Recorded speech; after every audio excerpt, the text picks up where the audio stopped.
mal asunto, la cosa no huele a difunto aún. En aquellos años, la lucha con la censura fue terrible. Yo no estoy seguro de que los españoles hagamos siempre las mismas tonterías, porque la transición no fue ninguna tontería. La guerra civil española fue una guerra incivil. Del franquismo, de la criminalidad del franquismo, no se ha hablado suficientemente. La polarización de la política española deja mucho que desear. Que los progresos en materia económica son abundantes en España, los oímos, los recibimos día a día, no hay razón para esa confrontación. La palabra Vox viene de una publicación del Ministerio de Asuntos Exteriores nazi.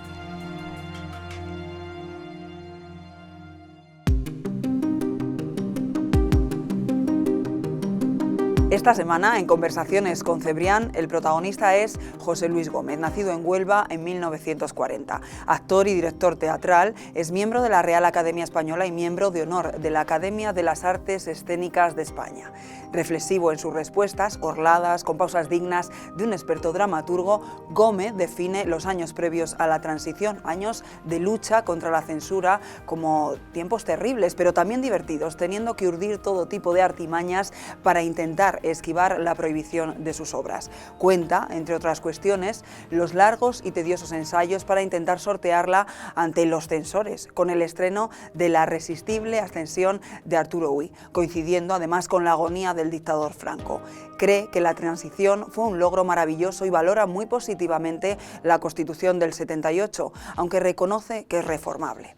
En los últimos años ha dedicado su trabajo a intentar recuperar la memoria histórica de este país. No se lo pierdan.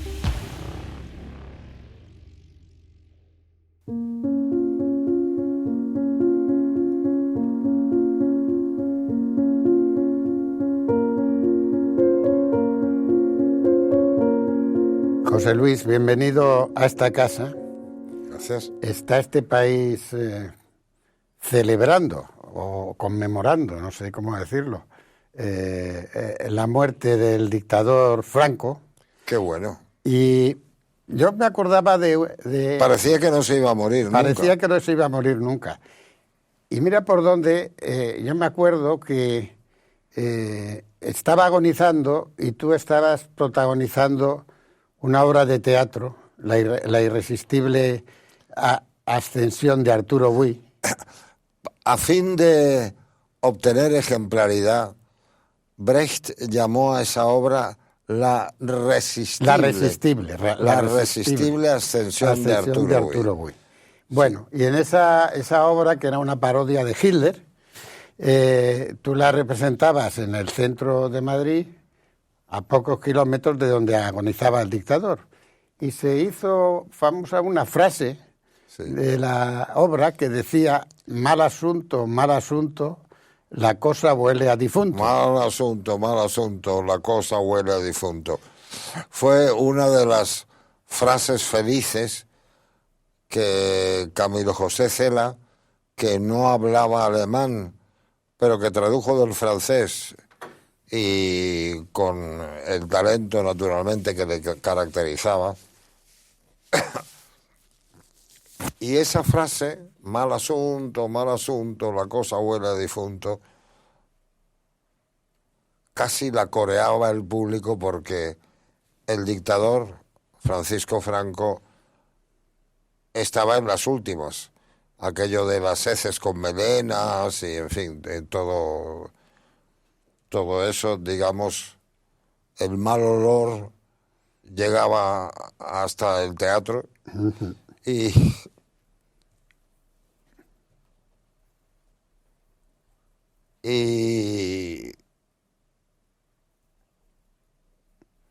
¿Y tú eras consciente de... Perdón? ¿Eras consciente de, cuando estabas en el escenario, de hasta qué punto todo eso estaba afectando a la opinión pública, a los franquistas y a los antifranquistas?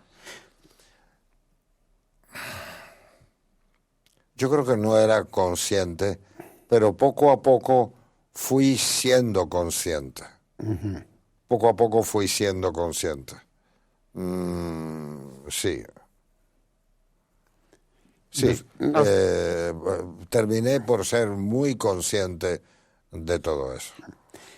Nosotros estamos en estas entrevistas tratando de explicar a los jóvenes que no vivieron ni el franquismo ni el posfranquismo tampoco, en qué consistió la transición a la democracia, en qué consistió de verdad el franquismo, cómo afectó la dictadura a la educación, a la cultura, en qué consistía la censura y tratamos de hacerlo no solo desde el punto de vista político, sino también con personajes que habéis tenido un protagonismo indiscutible en la vida cultural. Tú, poco antes de haber estrenado a Arturo Buy de Bertolt Brecht, había recibido el premio al mejor actor en Cannes, sí, por protagonizar el Pascual Duarte de Cela. Cela fue siempre un personaje muy repudiado por la izquierda española y por los demócratas, y sin embargo fue un gran amigo tuyo. Sí, Camilo o don Camilo, que decía, porque no entendía mi letra y decía que yo tenía letra de mosca,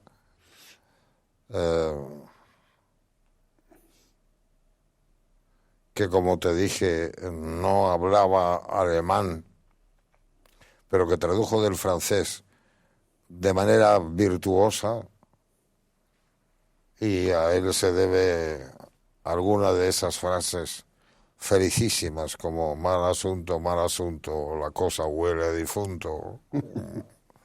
Y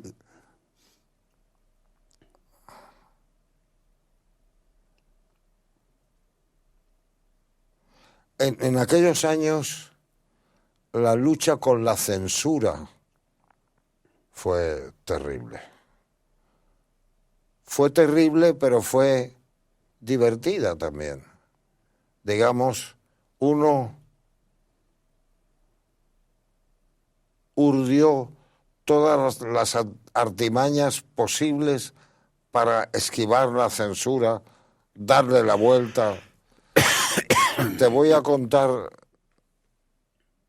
una anécdota, que yo creo que merece la pena. Y yo creo que fue con la irresistible ascensión de Arturo Buy. Bueno, yo había pedido intercesión para la velada en Benicarló de Manuel Azaña del ministro Fernández Ordóñez, que era conocido de Ricardo de la Cierva, y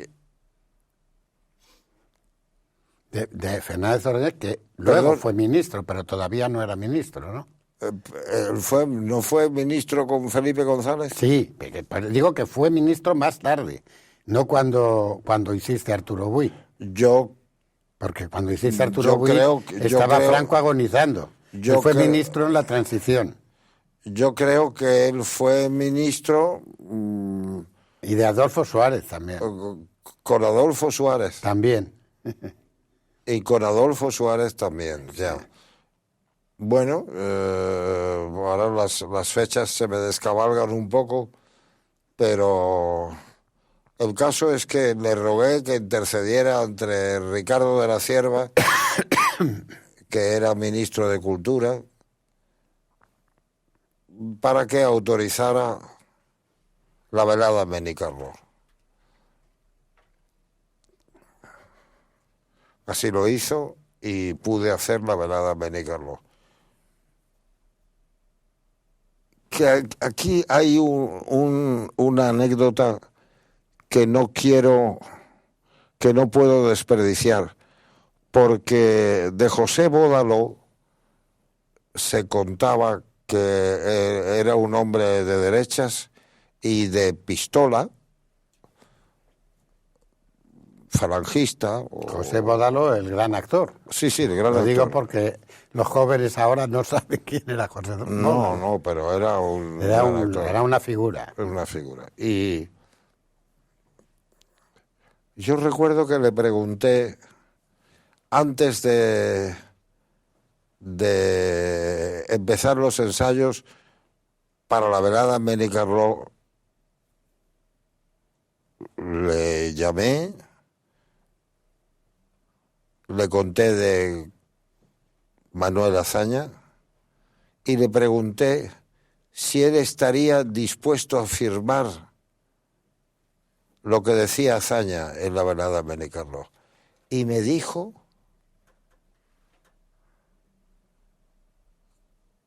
que de cabo a rabo estaría dispuesto a firmar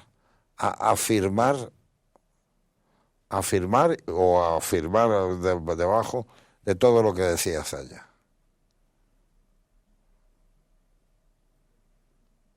Me dejó sorprendido. Y había un reparto extraordinario, Agustín González, actores muy beneméritos, y el caso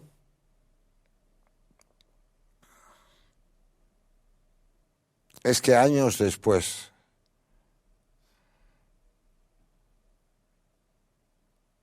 yo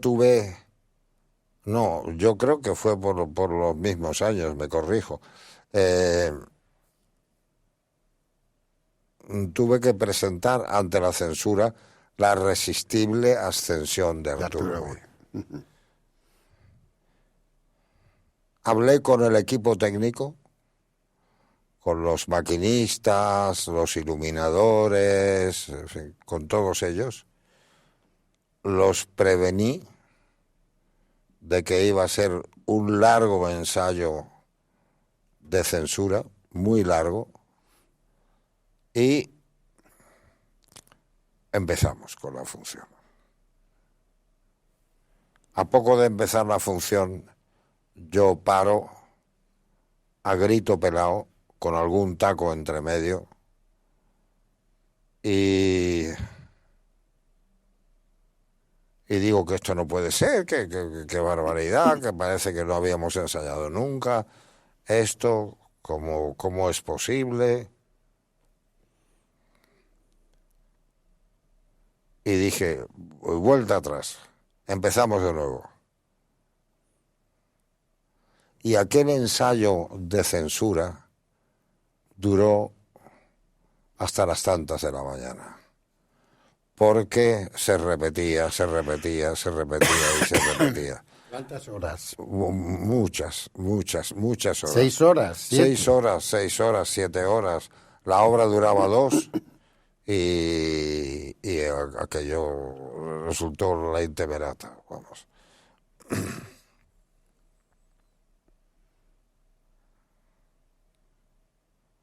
¿Y te lo perdonaron los censores? No, los censores dijeron, mucha suerte con este coñazo, mucha suerte con este coñazo, nosotros no tenemos nada que objetar. Ante frases como mal asunto, la cosa huele a difunto, en fin, frases felicísimas de Camilo José Cela, de su cosecha, bueno, no, mal asunto era su traducción extraordinaria, claro.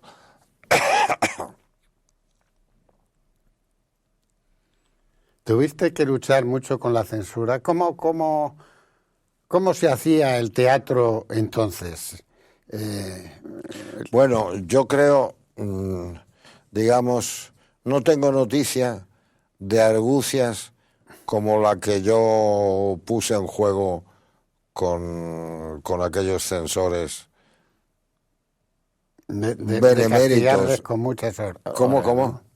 De castigarles con muchas horas para que ya Sí, para que prescindieran de eso. dijeran, esto es un latazo que no puede tener éxito nunca, y ya, por supuesto, los actores se equivocaban, y en fin.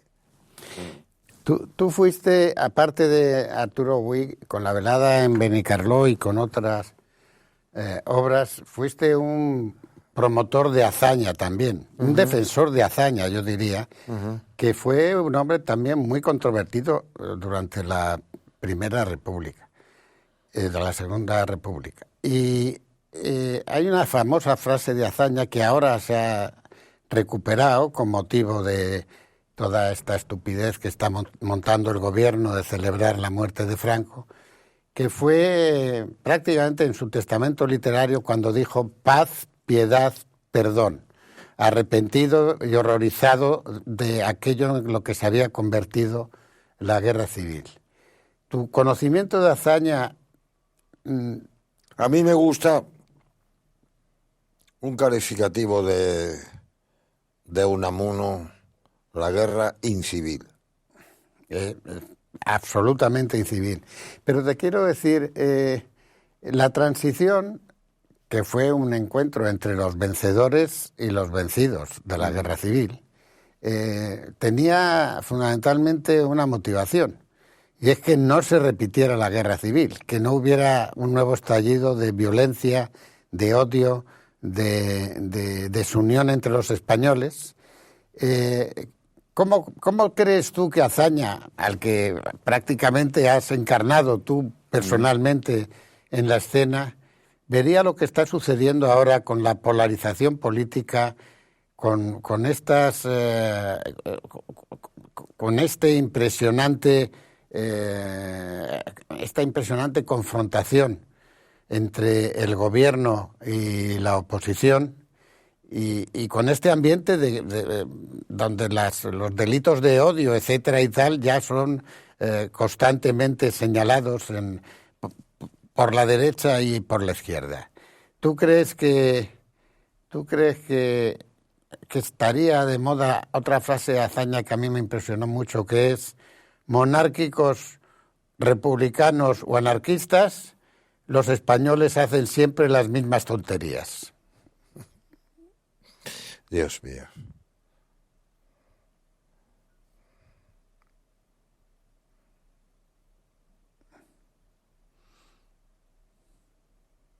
Yo no estoy seguro de que los españoles hagamos siempre las mismas tonterías, porque la transición no fue ninguna tontería.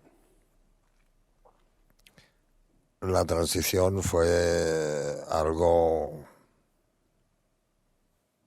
bien urdido para que no se repitiera nunca aquello que acaeció anteriormente. Por lo tanto, la fase de Azaña, por supuesto, Manuel Azaña acertó en muchas cosas y en otras dejó de acertar, claro. Ya. Sí, pero la verdad es que La velada en Benicarló y otra obra que hiciste respecto... ¿Perdón? La velada en Benicarló y otra obra que hiciste respecto a Azaña, Sí. a él...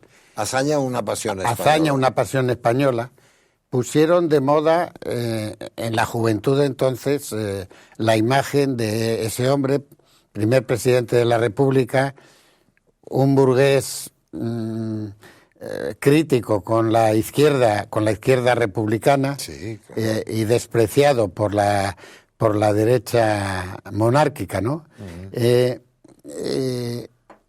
Pero fue una recuperación del sentimiento de la generación de nuestros padres, que habían hecho y habían padecido la guerra civil, ¿no? ¿Tú qué les dirías ahora a los jóvenes que tienen 20, 30 años, Claro, la guerra civil empezó hace casi un siglo, se dice pronto, ¿eh? A nuestra generación no había pasado un siglo de la guerra de Cuba, que fue muy importante también para España. Mi abuelo luchó en la guerra de Cuba, pero a mí no me enseñaron nada de la guerra de Cuba en el colegio. No se hizo memoria histórica de la guerra de Cuba, donde murieron miles de españoles y donde fue ya la derrota total de lo que había sido el imperio. ¿Qué les dirías tú a los jóvenes de ahora para que entiendan, para que valoren en qué consiste la democracia que ellos han heredado y que nuestra generación tuvo que luchar, sufrir y mucha gente morir por ella?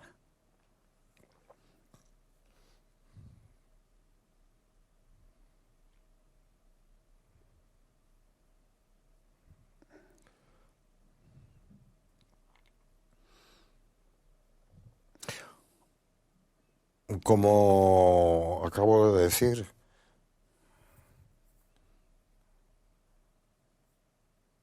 la guerra civil española fue una guerra incivil, por subrayar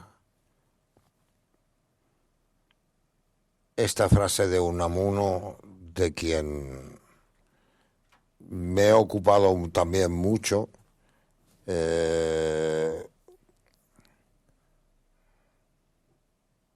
y es por una razón muy sencilla. Cuando yo llegué a Alemania a estudiar, no ya a Frankfurt, sino cuando llegué a donde estudié, en el Conservatorio de Arte Dramático de Westfalia, en Bochum, una ciudad de la cuenca del Ruhr importante, antaño muy importante porque estaban las grandes minas de carbón.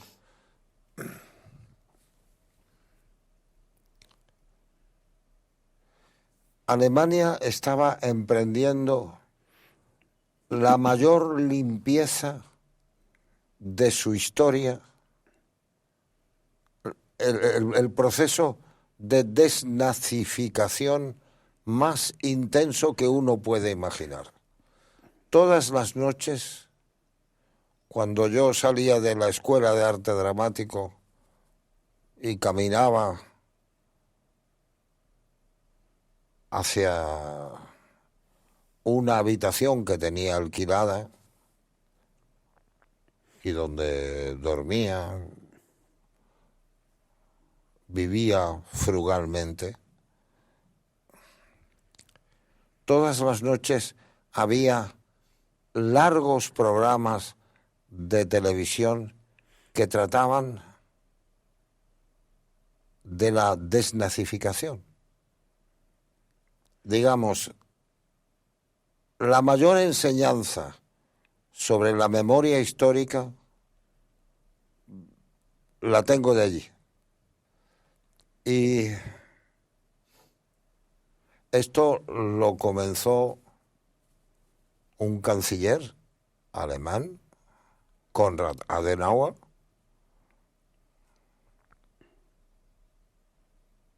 los conservadores alemanes y los sociatas alemanes tienen mucho mérito y tienen mucho mérito en este proceso.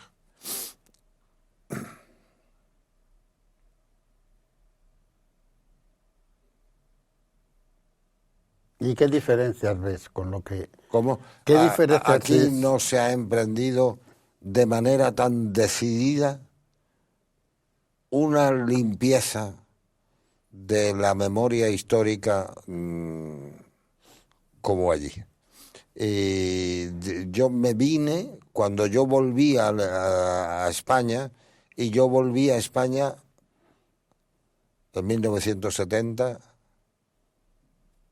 porque me faltaba algo tan tonto no, como la lengua. Yo, cuando me despertaba, cuando iba a los veranos a mi tierra, al sur Atlántico, saludaba a mi madre por la mañana, Wie geht's dir, mi Liebchen? Le hablaba en alemán. Y me faltaba la lengua. Tenía necesidad de hablar español. Que, bueno, todo eso después se ha materializado con giras muy largas por América Latina, el encuentro con América Latina, que es un encuentro fundamental para los españoles, mucho más importante de lo que uno puede suponer, porque uno se da cuenta de lo que se ha trabajado, de lo que se ha forjado antes, de lo que los jóvenes no tienen conciencia, de lo que significa la gesta americana, que es increíble, la gesta americana.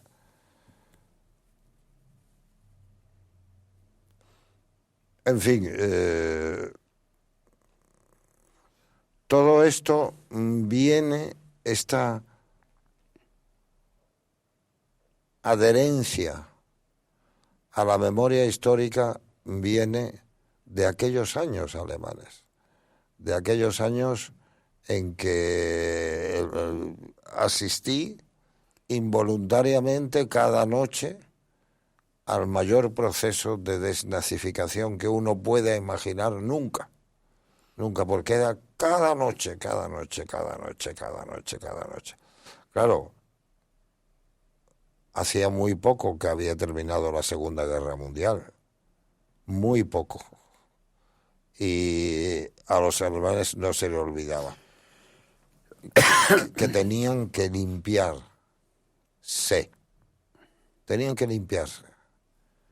y lo hicieron a conciencia. Igual que reconstruyeron el país a conciencia, pues...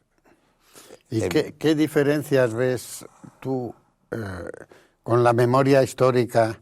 Porque en realidad gran parte del pueblo alemán, gran parte de los dirigentes y empresarios después de la Guerra Mundial habían sido nazis, habían colaborado con el nazismo, gran parte de escritores, de artistas, etcétera y tal. ¿Qué diferencias? Y sin embargo, Alemania mantuvo la reivindicación de reunirse con el este, porque fue un país dividido, cosa que los jóvenes de ahora tampoco comprenden, que es que Alemania eran dos países, y yo he estado en los dos, y eran muy diferentes. Y que además los neonazis alemanes ahora vienen del este, precisamente, vienen de Dresden y de toda esa zona, habiendo sido educados como han sido educados en el comunismo, ¿no? Pero ¿qué diferencia ves tú con aquel proceso de desnazificación? Porque había que desnazificar, pero ahora no hay que franconizar, porque aquí ya no hay franquistas. Es decir, bueno, está Vox, que es la extrema derecha, si queremos, pero no hay un sustrato franquista en la sociedad española en este momento. ¿O sí?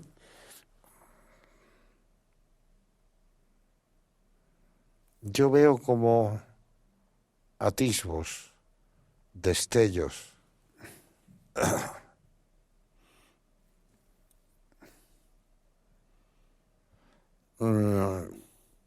Digamos, la decisión con que se emprendió, con la que Adenauer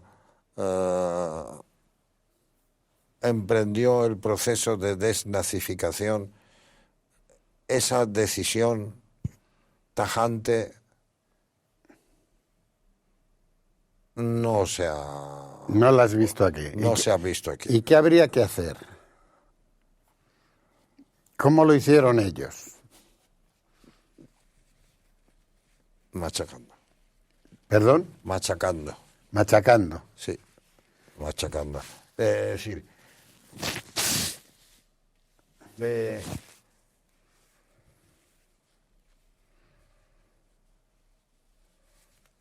del franquismo de la criminalidad del franquismo no se ha hablado suficientemente. No se ha hablado suficientemente, en mi opinión, no se ha hablado suficientemente. Y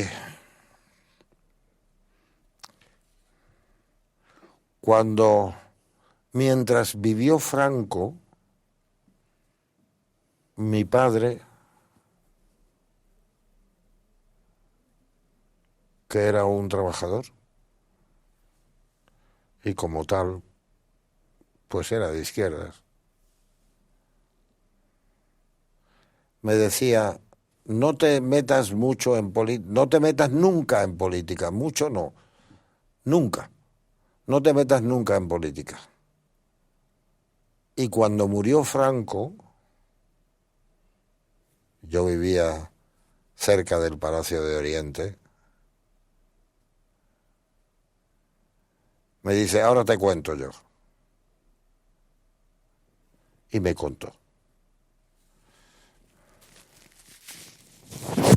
Hijo de trabajadores extremeños,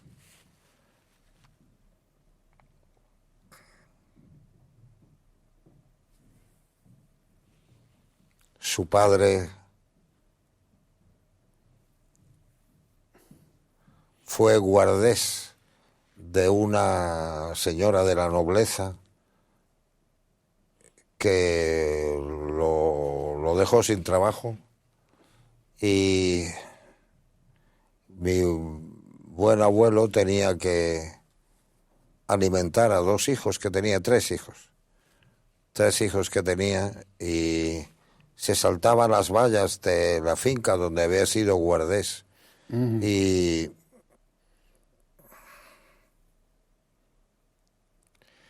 los mastines que cuidaban la finca, porque había unos perros, mastines,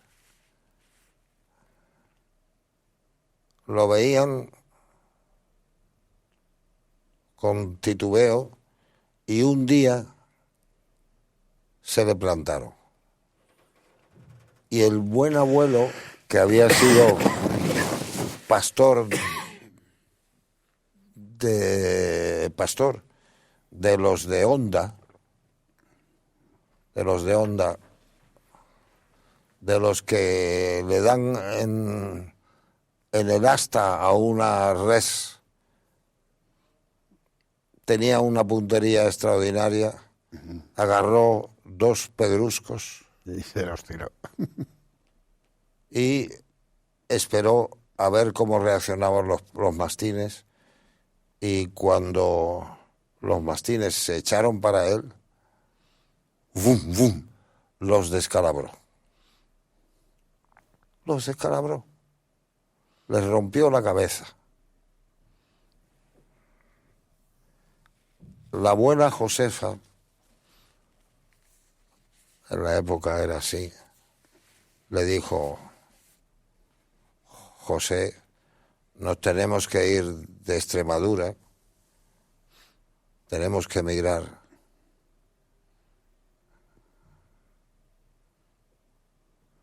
Porque la Guardia Civil te va a interrogar como guardés de la finca y te van a dar de hostias lo que no está dicho. Y emigraron a Huelva. Y allí nací yo. Ahí naciste tú.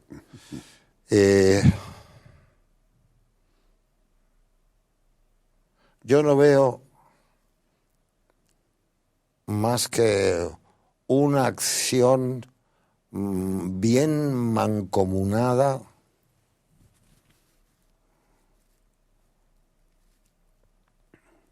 por parte del Estado, por supuesto, que cuente la verdad de esa guerra incivil espantosa que nos asoló. Y fue una guerra criminal que quería terminar con la mitad de los españoles. Es que eso se dice pronto, ¿eh? Una mitad quería terminar con la otra mitad. Sí, una y mitad. la otra mitad quería terminar con esa mitad. Sí, bueno. Y entonces... Pero precisamente la transición lo que trató fue de acabar con esa historia, ¿no? Y en este momento vemos, no por mitades, pero vemos que la sociedad civil se está fragmentando y se está polarizando, un poco empujada por la polarización de la clase política. Y además no vemos que haya los intelectuales, los maestros, a derechas e izquierdas, que hubo durante la Guerra Civil, donde murieron maestros de derechas y de izquierdas, o durante la transición. Ahora vemos unos personajes sentados sin distinción de ideologías, lo digo, unos personajes sentados en el Parlamento que yo me pregunto cuánto han leído y qué han leído oyéndoles hablar. Cuando les oigo hablar digo, estos no han debido leer mucho, muchos de ellos. La polarización de la política española deja mucho que desear. Es lastimoso asistir día a día lo que se dicen los dos partidos, los dos grandes partidos y, por supuesto, Vox. Lo que se dicen unos a otros es de juzgado de guardia. Y, por cierto, que hay algo que la gente no sabe. La palabra Vox viene de una publicación del Ministerio de Asuntos Exteriores nazi, de von Ribbentrop. Esa publicación se llamaba Vox, y de ahí ha sacado el partido de extrema derecha español el nombre. ¿Es así? Sí, es así. Es así. ¿No lo sabías? No. Bueno, pues algo que aporto realmente es así. Von Ribbentrop tenía una publicación, ministro de Asuntos Exteriores nazi, tenía una publicación del ministerio que se llamaba Vox. Y de ahí ha sacado el nombre el partido de extrema derecha español. Es una acción más decidida y más esclarecedora en todos los aspectos. En todos los aspectos. Lo que hubiera sido de desear. Aún así, no estamos mal. No estamos mal. Pero el auge de la extrema derecha en toda Europa, mal asunto, la cosa huele a difunto. Apesta. Has estado recientemente en Berlín. Sí. Y en Berlín hay algo que se llama un Mahnmal, que es un monumento de aviso. Mahnen es avisar. El Mahnmal es un monumento de aviso.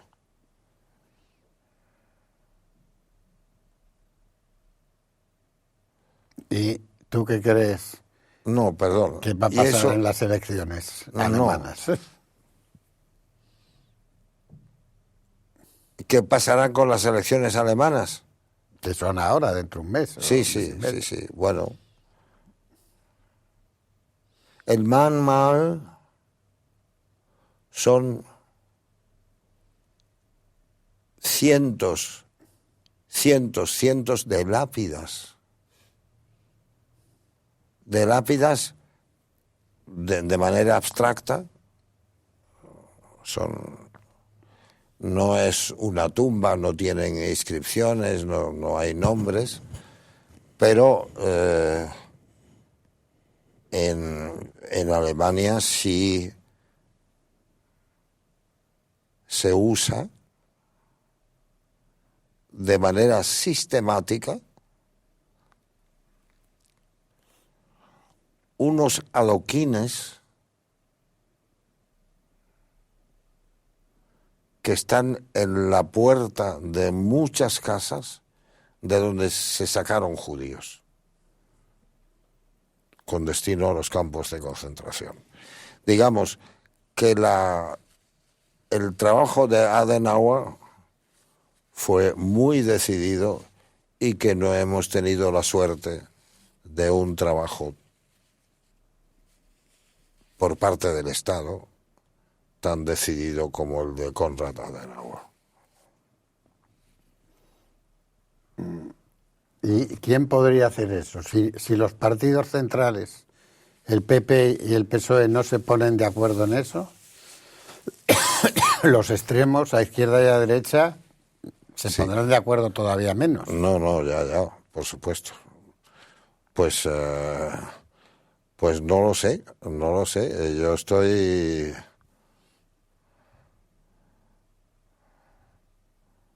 sin juicio, ratlos, que se dice en alemán.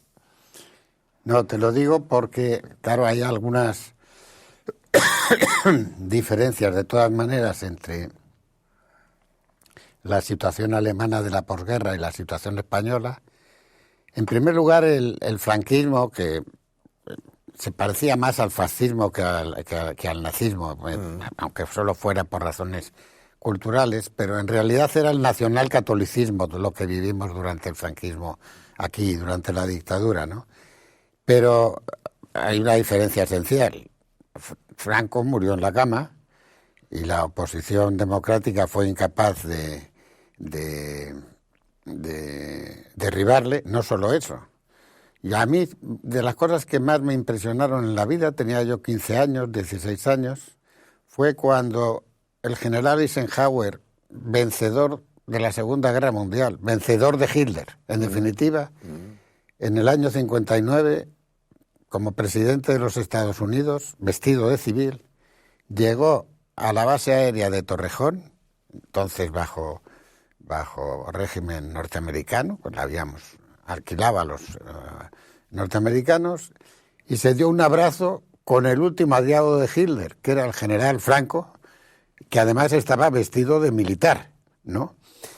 Y hay que decir que a partir de ahí, que es el año 59, los años 60 empieza una evolución del franquismo que nada tuvo que ver, tenía que ver con la dictadura misma, pero la sociedad empezó a esponjarse un poco, porque los años 50 fueron miserables, vamos, fue una cosa terrible, ¿no? Y en los 60, pues, tuvo la emigración, que salió a Europa y que aprendió los modos y las formas de la democracia, aparte de que ayudó muchísimo al desarrollo español, porque España vivió de las remesas que enviaban los emigrantes. Vino el turismo, hubo un intercambio cultural, la Iglesia se reformó con el Concilio Vaticano II, es decir, que durante los años 60, siendo una dictadura y existiendo la censura, que había que engañarla como tú hacías, etcétera, pero la sociedad civil empezó a desarrollarse al margen del gobierno, al margen de la España oficial, todo lo que podía. Escribíamos entre líneas en las revistas, en los periódicos, en cuadernos para el diálogo, en el periódico Informaciones, en el que yo estuve, es decir, tratábamos de burlar a la censura y aunque Franco murió fusilando a unos activistas del FRAP y de ETA, etcétera y tal, un terrorista de ETA, pero la sociedad se fue modernizando gracias a la relación que tenía con Europa, a través de los emigrantes y a través de los turistas, ¿no? Entonces, claro, es diferente y además, aunque Hitler asesinó a 6 millones de judíos, él fue vencido en la guerra y Franco había salido victorioso. Todo eso, ¿no crees tú que ha hecho más difícil el ejercicio de la memoria histórica? ¿O crees que no tiene por qué ser más difícil? Es posible, pero no sabría decirlo, porque una acción tan decidida como la que de desnazificación como la que emprendió Adenauer no se ha llevado a cabo. No se ha llevado a cabo. ¿Y tú no tendrías miedo o preocupación que si alguien la emprendiera, eso dividiera nuevamente más a los españoles? En este momento es posible. En este momento es posible, pero yo creo que pese al espectáculo penoso que dan los dos partidos, el del gobierno y la oposición, el espectáculo penoso de confrontación constante que ofrecen a través de los medios de comunicación,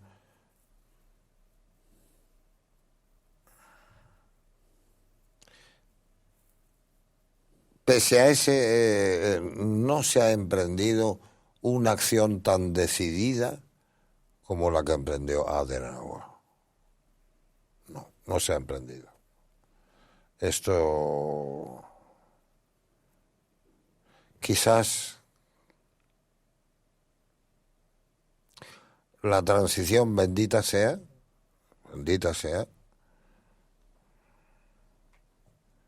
porque la frase de Azaña, creo que era, que los españoles piden ahora que dejen de fusilarse los unos a los otros, eso sí se ha cumplido. Y eso... Y ahora se fusilan con las palabras, pero no con las no con las armas. Pero es una gran diferencia. Sí, la diferencia es... Sí. Si las plumas fueran pistolas, como decía la famosa frase, la cosa sería diferente. Si las plumas fuesen pistolas, ¿de quién es esa frase? No recuerdo ahora de quién es, pero había un libro famoso, era Si mi pluma fuera tu pistola. o mi pistola. De alguien de la generación de la guerra civil, ¿no? Y a veces parece, leyendo la prensa, viendo la televisión, escuchando la radio, a veces parece que las lenguas y las plumas en este momento... ¿Qué? Que parece que a veces parece que estamos en una confrontación innecesaria y además un poco ficticia. Es decir, Yo creo que también. ¿Eh? Yo creo que también. ¿Tú crees que también? Estamos en una confrontación innecesaria. Ya. Por una serie de... Por ambiciones personales, no por convicciones, por supuesto. no por valores sociales. No. Hay que admitir que los progresos en materia económica son abundantes en España, manifiestos.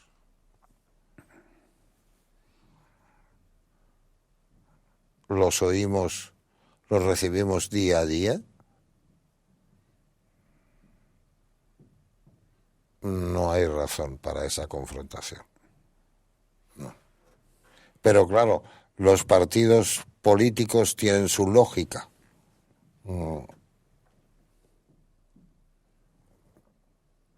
Y la lógica es que cada uno quiere mandar. Al precio que sea. Al precio que sea. Y bueno, pues mal asunto. La cosa no huele a difunto aún, pero mal asunto.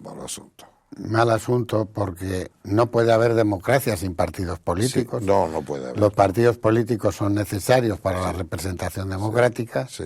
No puede haber democracia sin libertad de expresión, cada vez más amenazada. Sí. No puede haber democracia sin un poder judicial independiente, Sí. cada vez más amenazado, según vemos todos los días por el poder político. Sí. Y es un proceso que está viviendo toda Europa, que está viviendo los Estados Unidos de América con el desastre del Partido Demócrata y la ascensión del Arturo Bui estadounidense que se llama Donald Trump. Y sería necesario que los intelectuales, los hombres de cultura, los actores, los directores de teatro y cine, los Arturos Buis y los hazañas como José Luis Gómez, pues fueran escuchados más por las nuevas generaciones, porque estamos ante un cambio de civilización que el poder político no comprende, pero que utiliza como puede, y ante una confrontación bélica en Oriente Medio, en el corazón de Europa, han muerto más de 200.000 personas ya en la guerra de Ucrania, ahora cuando hablamos. Y espero, de las cosas buenas que puede lograr Trump, es un alto el fuego. No digo una paz, pero un alto el fuego en Ucrania para que no siga muriendo gente. Y para poder empezar un diálogo sobre cómo recomponer una Europa cada vez más dividida, más confrontada y más alejada de los problemas reales que tienen los ciudadanos. José Luis, muchas gracias por esta conversación. No sé si quieres añadir algo. No. Muchas gracias por tus pausas. Se nota que eres un gran actor. Sí. Y por favor. Y que valoras tanto los silencios como las frases, que es algo que siempre he valorado yo mucho cuando te he visto en el escenario, y espero que lo valoren también los que estén mirando este podcast en The Objective. Muchas gracias. Gracias a ti. Y mucha suerte. Gracias por esta Y oportunidad. por lo menos reconozcamos que por el momento no tenemos la censura que había en el franquismo, y esperemos que no haya nadie que la quiera imponer mediante leyes especiales para la prensa, para el teatro, para el cine, etcétera y tal. Eso yo no lo he dicho y espero que así no sea. Pues muchas gracias, José Luis. Gracias a ti. Gracias.